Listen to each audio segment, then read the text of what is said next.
Let's talk, well, economics. And I know for most of us, in a real sense, economics is how much money you've got to buy groceries on, a Thursday, or do the weekly grocery shop, or can you make the mortgage repayments? Can you buy the kids the clothes they need? Can you put gas in the car? And maybe can you pay some insurance? And maybe think about a holiday somewhere. And for a lot of people, that's bloody hard. And last year it was the catch cry in business was try to survive till 25. Now apparently it's stay in the mix till 26. But we've also had in the last few days a plethora of stories in mainstream media suggesting that the economic management of the country, the larger economic manager of the country, is somehow incompetent, and we need a massive change in direction, which would involve, and I am going to say this, calling for a political opponent or someone you don't like to resign. 100% of the time never results in them resigning and the change that you think the resignation will lead to. But these have been strong calls. They've come from former Finance Minister Sir Roger Douglas, who was on with Michael on Friday, and from someone who's been a regular guest on the program since its inception, Professor Rob MacCulloch. And he joins us by video link now. Rob, nice to talk to you again, mate. This has really kicked off. Hello. This has really kicked off, hasn't it? It's kicked off because the truth is on our side. That's why. It's Rob, was it a PR coordinated decision with Sir Roger? Did you have a PR firm? How did this come about? Because it looks like a kind of PR firm. Yeah? You did have a PR firm? PR. No PR firm? No, none at all. It's not like the Beehive. It's not like Willis's office, which has got all these spin and comms merchants there. It's from my personal, or actually Auckland University email account. So it cost maybe 10 cents of my time. And it came from me, from my computer, because Roger can't use computers because he's like 85 years old. So we sent it off because it's the truth. Can you boil it down?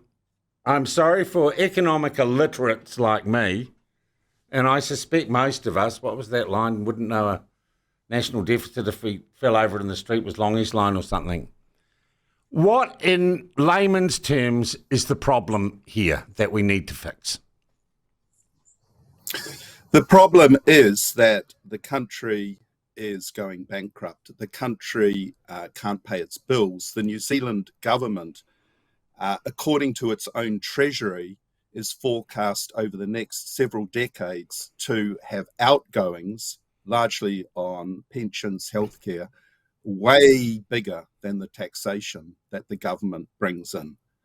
And because of that, Labour is saying we're going to have to wildly increase taxes. And what National are going to do, but are lying about, is they're going to have to drastically cut public services, cut hospitals. They've already started doing that. The demands on them are huge from the ageing population. Sure, Nicola Willis will say we're increasing health spending, but actually less than the demands on the system. All right. So isn't there a third way is that we grow the economy? Well, that third way is not working because it relies on very high rates of productivity growth, which neither Labour nor National have achieved. So growing your way out of it is, you can cross your fingers, but it hasn't worked for 20 years because we've been growing very slow. All right. Is there a solution? Yes, there is. And I proposed one that is not my idea. It has a 100-year tradition in economics. It's moving to a funded social security system, setting up accounts for everyone. The Australians, it's not a partisan thing, left or right wing. The Australians have compulsory super. The balances in the average Aussie's account is 350,000 Australian dollars, 10 times the average balance in a KiwiSaver account. The interest on those accounts alone on average over $15,000. Left wing, right wing, all of Australians think it's a wonderful idea. Australian couples over the next decade will retire millionaires, and it's taken huge pressure off the government to fund people in their old age so they can put that money into healthcare spending. Willis doesn't want to do it. It's a scheme adopted in many countries. It's a way out. You get hooked into the benefits of compound interest on the accounts to pay the bills. Willis is trying to say, oh, this guy, he's a right wing. She called me a right winger on Friday, for God's sake. Look, well, that's great because you're on a hard right media outlet, apparently, according to stuff. You're on a right wing media outlet. So is that the latest insult of the National Party? Yeah, that the National Party finance minister goes on Radio New Zealand and says Robert's a disgusting, awful person. He's a right winger. Oh my God! What are you? Yeah. What are you, Nick? What are you? Would you agree, though? Look, Robert, I am going to haul you up, though. Calling on a finance minister to resign is just pretty trite, really, isn't it? She should resign. It's all her fault. Personalising the economy of a country to one person seems to me a bit odd. Oh, it's not odd at all, because there's 10 to 20 years behind that call. She's useless. She's not up to the job. Yeah, she doesn't know finance. But hang on, she's part of a coalition government, Rob. She's getting all sorts of inputs from all sorts of official advisors. Who would you put in instead? Do you think removing Nicola Willis, if the position of the coalition government and the National Party is the same, would make any difference? Oh, hang on a second. You're missing the point, and you have to be very careful here yourself, Sean. I'm always careful, yeah. Well, I'll tell you what's happening in the country, because I'm not sure you do know. Nicola Willis has a very small group of advisors. They're mainly sourced from the New Zealand Initiative. They're born-again libertarians. Her dad worked at Bell Gully. The chair of the NZ Initiative is a former Bell Gully partner. She runs all the time to the Initiative for advice. They have blocked this kind of wildly successful scheme, which involves a huge increase, not slashing of the welfare state, on healthcare, on pensions, because her born-again libertarian advisors, who you have on your show. Yeah, we do. You have on your show. Yeah.